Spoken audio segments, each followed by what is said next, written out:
Vocês estão vendo aí agora? Yes? Já. Beleza. Então, ele fala a massa do cilindro, ele fala o volume total e ele fala o volume oco. E ele pergunta, calcula a densidade do material e a densidade do corpo.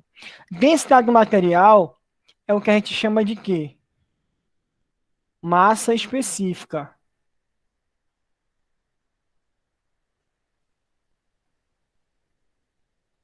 ok? É o nome leigo para massa específica. E a densidade do corpo é a densidade que a gente calcula naturalmente, né?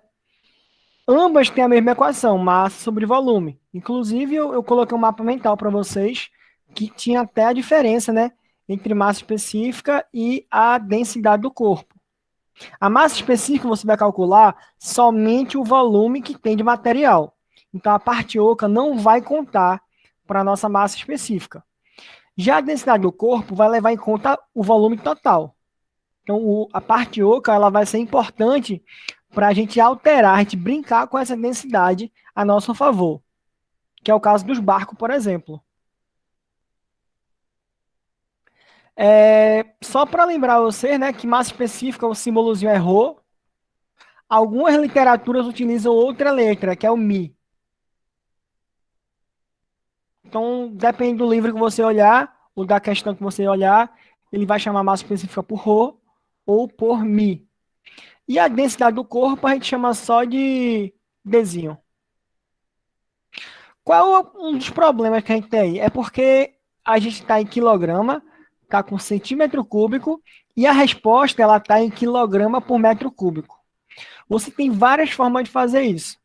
Uma delas seria, eu faria assim, eu trabalharia tudinho com grama e centímetro cúbico. Aí a minha resposta, eu transformaria tranquilamente para quilograma por metro cúbico. Porque você vai lembrar aquela relação que eu mostrei a vocês. 1 grama por centímetro cúbico é igual a 1 quilograma por litro, é igual a 1 grama por ml, e é igual a 1.000 kg por metro cúbico. Então, eu posso pegar, ó, se eu trabalhar com isso, eu posso facilmente transformar para isso. É só multiplicar por 1.000. Essa é uma forma. A outra forma seria transformar centímetro cúbico para metro cúbico.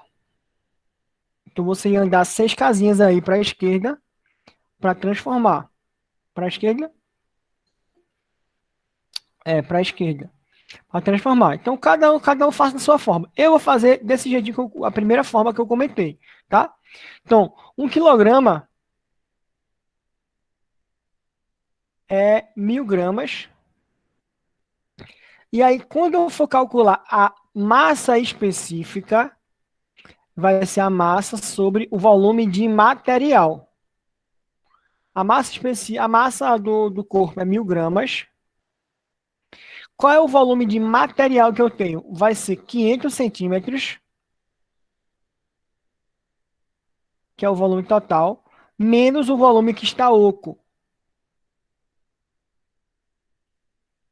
Então vai ficar 1.000 dividido por 400.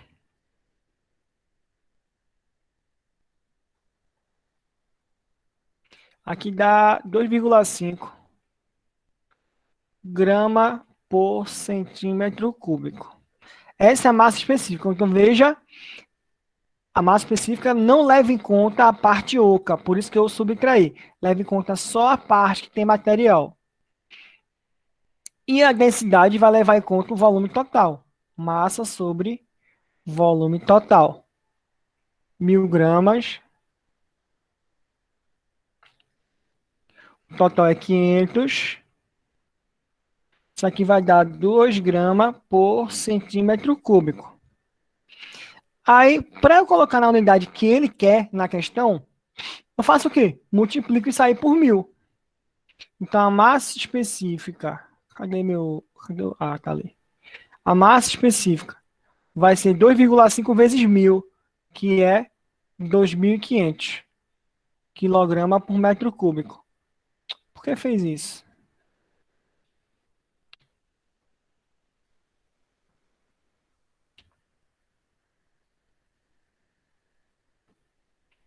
E a densidade vai ser quanto? 2 vezes 1.000, 2.000.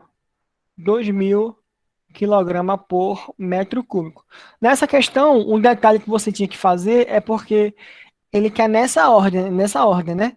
Calcule a densidade do material, que é a massa específica, e a do corpo. Então, primeiro a do material, essa primeiro, e essa segundo. Então, a alternativa seria essa, 2.500 e 2.000, beleza?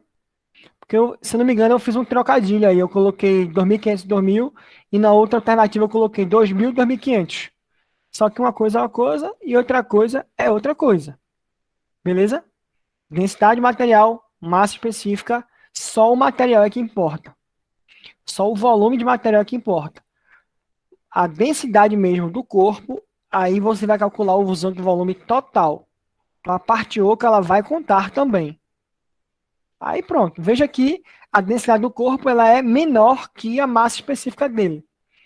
Se a gente fizer isso corretamente, a gente pode pegar uma placa de metal. Metal afunda, né? Metal tem uma densidade maior que a do. Tem uma massa específica maior que a da água. Mas se você fizer um barquinho de metal, o barquinho flutua. Por quê? Por causa da parte oca. Questão 2. Peixes abissais são criaturas que vivem em altas profundidades. Considere a fossa de Porto Rico, que tem uma profundidade em relação ao nível do mar de 8.000 metros. Qual é a pressão absoluta a que os peixes e as outras criaturas estão submetidos? Considere o ATM em 100 kPa. Lembre-se que 1 kPa é 1.000 pascal. Ele pede em kilopascal, né? Vamos calcular normal? Depois a gente transforma. Então, qual vai ser a pressão absoluta? Ela é a pressão. Aqui está aberto, né, a atmosfera. Então, aqui em cima tem a atmosfera, né? Então, vai ser a pressão atmosférica mais a pressão da coluna de água. Qual é a pressão atmosférica? Qual é a pressão atmosférica no sistema internacional? 100.000 pascal, né? 100.000 pascal. Qual é a pressão da água? DGH. DGH. Para eu calcular DGH, a densidade da água eu sei que é quanto? 1.000 quilogramas por metro cúbico. Ele deu na questão, mas você tem que saber já. A densidade da água é 1.000. A gravidade é 10, desculpa, 10 para vocês. E esse H, que é a nossa profundidade, é 8.000. Veja que já está em metros, né? Está tudo certinho. 8.000 vezes 10 vezes 1.000. Então vai ser bastante zerinho, né? Vai ficar 80, 1, 2, 3, 1, 2, 3. Não é isso? É. Então vai ficar 80.000, a pressão absoluta vai ser 80 milhões, né? 2, 3, 1, 2, 3, mais 100.000. Isso aqui vai dar 80 milhões 100 mil. Pascal. Só que ele não quer pascal, ele quer quilopascal, né? Aí o que é que você faz? Ele até fala, ó, lembre-se que 1 quilopascal é igual a 1.000 pascal. Ou seja, você pode pegar isso aqui, ó.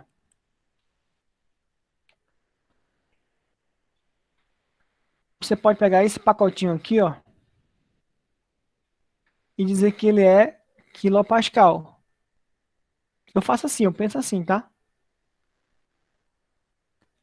E aí, finalmente, a nossa pressão absoluta vai ser 80.100 quilopascal. É isso. É só isso. Ok? Então foi só realmente substituir valores. Claro, o número ficou feio, né? Eu confesso, tá feio, beleza. Mas depois que você simplifica, né? porque 1000 pascal é 1 quilopascal, você simplificou, né? E aí ficou aí, 80.100 quilopascal. Professor, porque ficou dois virgens no grupo da sala brigando por essa questão. Porque um tava dizendo que era 80.100, outro tava dizendo que era 80.000. Por quê? Porque um não contou que a atmosfera de fora. E aí que acabou que ficaram meia hora discutindo sobre isso, em vez de comer, gente. É Desculpa. aí que você lembra a diferença de pressão absoluta e pressão relativa. A absoluta ela vai levar em consideração a atmosfera. E a relativa é o quanto a sua pressão é maior que a atmosférica. Então você não leva em conta ela, tá ligado? A absoluta tem que somar. Você tem que somar com a atmosfera. A relativa não. A relativa é só a coluna de água ali, a coluna de fluido que você vai calcular. Beleza? Então o cara errou agora, não erra mais. Sem falar que não era nem para você estar discutindo isso, na verdade, né? Era para você estar tentando fazer sozinho e tal. Mas nada é Amando a perfeito, né? namorada, essas coisas. Essas coisas, é. No esquema mostrado, X e Y representam dois líquidos não miscíveis e homogêneos, contidos num sistema de vasos. Considere que você conheça a densidade de X e que ela seja 2 gramas por centímetro cúbico. Qual é a densidade de Y? Aí eu coloquei essa observação, né? Já que todas as variáveis estão em centímetro, grama, segundo, você não precisa transformar para o sistema internacional. Inclusive, a alternativa para calcular a densidade estava em grama por centímetro cúbico.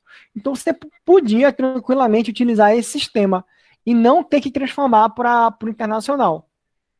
Então, como é que a gente faz isso aqui? A gente vai pegar um ponto, né, dos dois lados, que esteja no mesmo fluido, mesmo recipiente, óbvio, e mesmo nível. Qual seria esse ponto? Eu teria três locais possíveis legais. Eu teria esse localzinho, nessa bordinha. Eu teria esse local e esse local. Por que eu falo isso para vocês? Porque o mais interessante, como eu já comentei em sala de aula, é que você pegue a região de divisa entre um fluido e outro. O que é que vai fazer você decidir qual é o ponto? Dos dois lados tem que ser o mesmo fluido. Por exemplo, nesse ponto aqui em cima, nesse ponto, vou chamar de 1. Aqui é 1, aqui é 2 e aqui é 3. Nesse ponto 1, aqui é esse líquido Y. Do lado esquerdo é o que ali? No mesmo nível é o que? É ar, tá ligado? Aqui é ar. Eu posso fazer a nossa análise de teorema de Stevens? Não, não posso. No ponto 2, aqui é a divisa entre X e ar. Quando você pega na mesma linha, aí você vê que do outro lado você tem Y. Então, de um lado você tem o fluido Y e do outro lado o fluido X. Eu posso usar esse local? Não, não posso. No terceiro local aqui,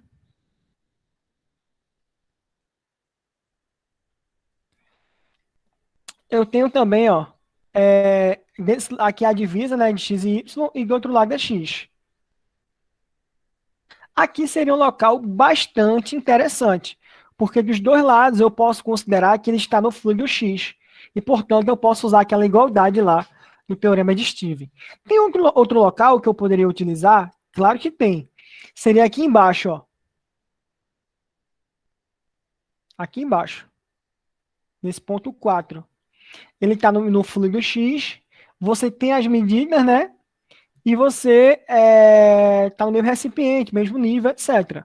Então, se você escolher o ponto 3 ou o ponto 4 para calcular, você vai acertar do mesmo jeito. Eu vou escolher o ponto 3, porque geralmente nas questões, eles não dão essa altura aqui. E acaba que não interessa que alturazinha é aquela, porque vai cortar quando você faz a igualdade. Lembrando que do lado aqui em cima tem a atmosfera, né? E aqui em cima também tem a atmosfera. Ok, então eu vou escolher o ponto 3, beleza? Se você escolher o ponto 4, já falei, você também vai acertar. Você vai calcular e vai acertar. Então, eu vou colocar aqui é o nosso ponto A, e no ponto 3 eu vou chamar de ponto B, beleza? Só para não ficar feio.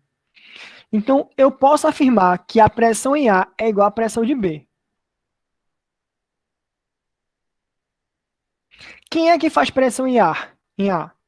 A atmosfera, porque ela está aqui em cima, e essa colunazinha, ó. Essa coluna, que tem quantos centímetros? Vamos ver. Aqui é 18, né? Cadê, meu irmão? Aqui total é 18, né? Olha do outro lado, ó. Essa altura daqui para baixo ó, é 10, tá ligado?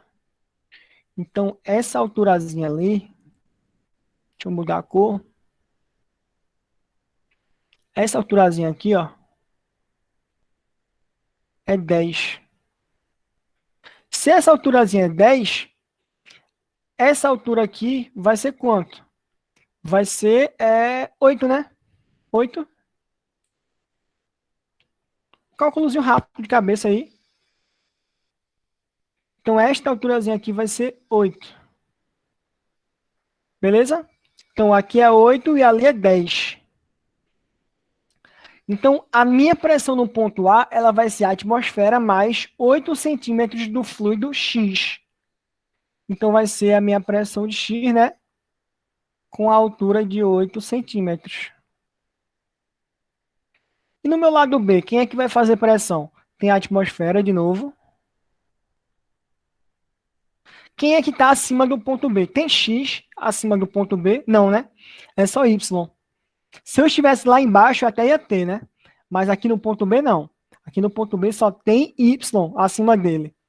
Então, aqui vai ser a pressão do fluido Y, né? Qual é a altura da coluna? 10 centímetros. Beleza? A atmosfera vai cortar.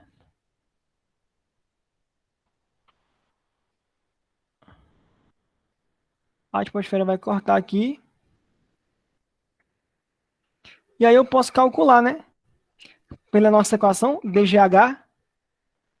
Então vai ser, ó, D, densidade de X, gravidade e altura de X. Densidade de Y, gravidade, altura de Y.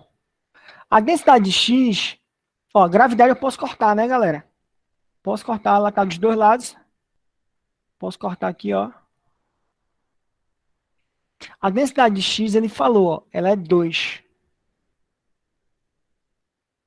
E a altura de X, a gente viu aqui, ó, X é esse local, ponto A aqui, né?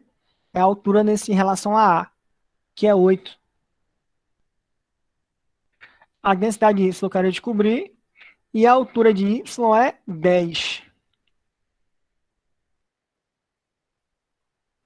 Então aqui vai ficar 16 é igual a dy vezes 10. Quando eu passar o 10 para lá dividindo, qual vai ser a minha densidade do fluido Y? 16 dividido por 10 dá 1,6, né? 1,6 grama por centímetro cúbico. Essa seria a nossa resposta. 1,6 grama por centímetro cúbico. É a densidade do fluido Y. Então, se eu sei as alturas e eu sei a densidade de X, eu consegui descobrir a de Y, utilizando o teorema de Steve. Beleza? Com o cuidado de escolher o local correto para analisar. Chore não, chore não.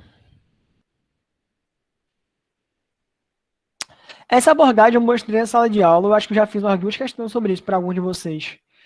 E, velho, é a mesma coisa, velho. É a mesma coisa. O cara pode botar até mais coisa maluca aí. Mas o processo é exatamente esse que eu mostrei. Exatamente. Não tem o que fazer, não, pô.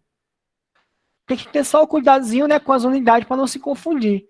Mas, de resto, velho, é esse passo a passo. Analisou os 2 pontos.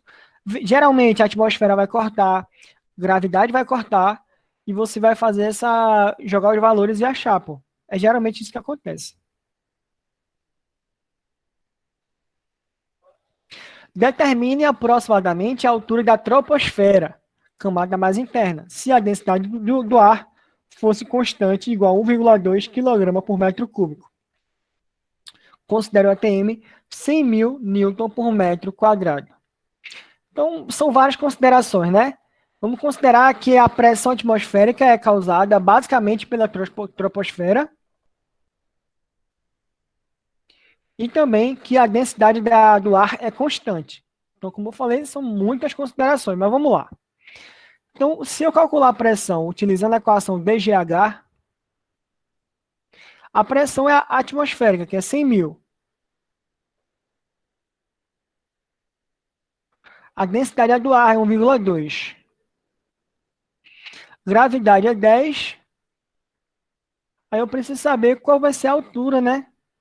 Qual é a altura da nossa camada da troposfera. 1,2 vezes 10 dá 12, né?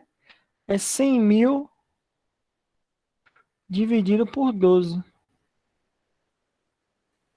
100 mil por 12. Deixa eu fazer um cálculo aqui na calculadora.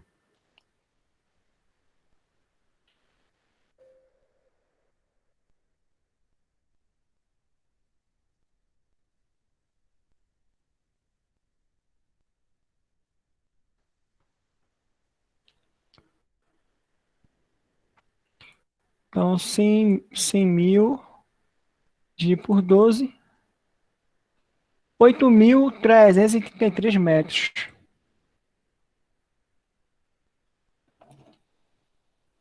Então, a altura, né? Seria aí aproximadamente 8.333 metros. Em quilômetros ia ficar tipo 8,3, né? Quilômetros. Eu não lembro agora exatamente se na alternativa ele pedia em metro ou quilômetro. Mas seria basicamente isso aí. Beleza? Foi usar a equação direta aí da pressão hidrostática para calcular qual é a altura. Beleza? Última questão. Essa questão tem muito texto, mas que foi mais para contextualizar, para falar alguma coisa, do que realmente de cálculo. Ele fala que o macaco hidráulico consiste de dois êmbolos, um pequeno e um maior, lá, para multiplicar a força. Aí tem uma alavanca conectada ao corpo do macaco. Aí ele fala, ó, supõe um carro de massa 4.000 quilogramas, que deve ser içado por um mecânico. A área do êmbolo maior é 0,5 metros quadrados. A área do pistão menor é 0,02 metros quadrados. Qual é a força que o mecânico deve fazer para manter o carro parado ou elevá-lo a velocidade constante?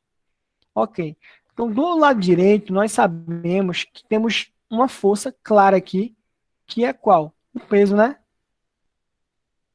O peso, ele aponta para baixo aqui. Ele quer fazer com que o carro ou fique parado ou suba com velocidade constante. Para você que não lembra o que significa velocidade constante, significa que a força resultante é zero. Se a força resultante é zero, é porque a força nesse lado 2, ela tem que ser igual ao peso, tá ligado? Ô, senhor. Aqui, ó. Então, essa força F2 que for surgir desse lado, ela vai ter que ser igual ao peso. Se ela for igual ao peso, quando eu for fazer a força resultante, ela vai dar zero. Então, ou o carro está parado ou ele está em velocidade constante, que a gente chama também de inércia, né? Ok.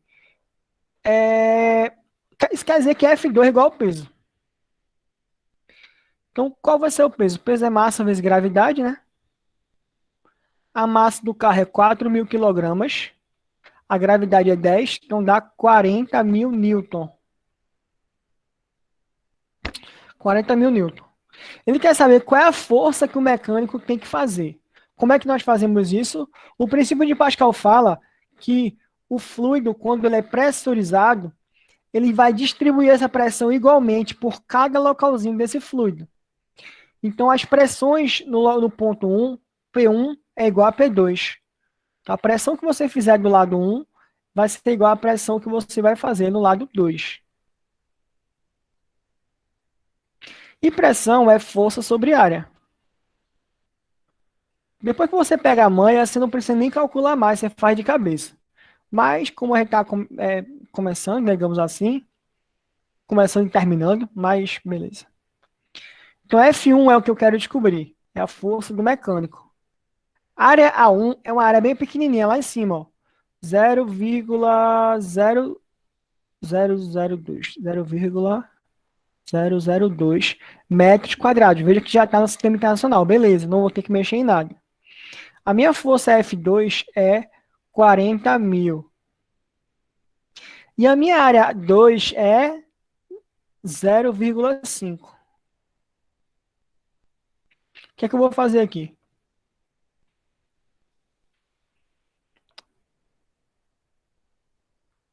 Eu vou passar esse cara para lá. Vou calcular e chorou. Acabou a questão. Então, quem vai ser F1? 40 mil vezes 0,002 dividido por 0,5. 40 mil vezes 0,002. Quando você calcular isso aqui, né, é a mesma coisa que multiplicar 40 vezes 2. Porque eu posso andar 3 casinhas para a direita e 3 casinhas para a esquerda. Bom, no meu jeito aqui, calculando aqui a multiplicação, você vai fazer do seu jeito, certo? 40 mil vezes 0,002 dá 40 vezes 2, que é 80. E aqui embaixo é 0,5. Para terminar, né, eu posso fazer o seguinte, eu posso dar a casinha em cima e embaixo, 800 dividido por 5, que dá 160 newton. Então essa seria a força que o nosso mecânico precisaria para levantar esse carro com velocidade constante.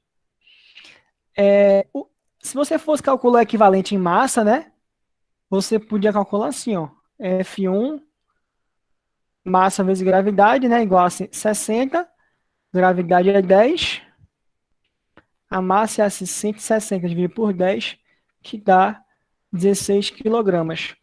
Ou seja, se você colocasse 16 sacos de arroz do lado esquerdo, você ia conseguir levantar um carro do lado direito. E é para isso que serve o nosso macaco hidráulico. Ok? Essa abordagem também ela é bem clássica.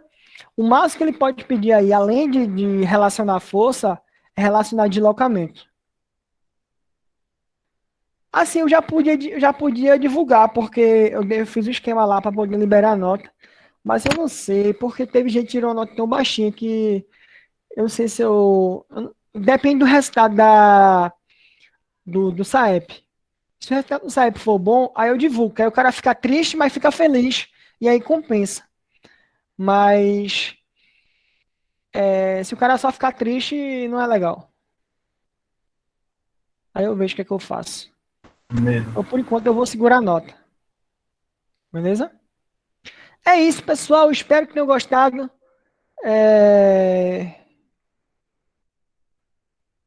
Eu vou colocar isso no YouTube, certo? E eu divulgo para vocês.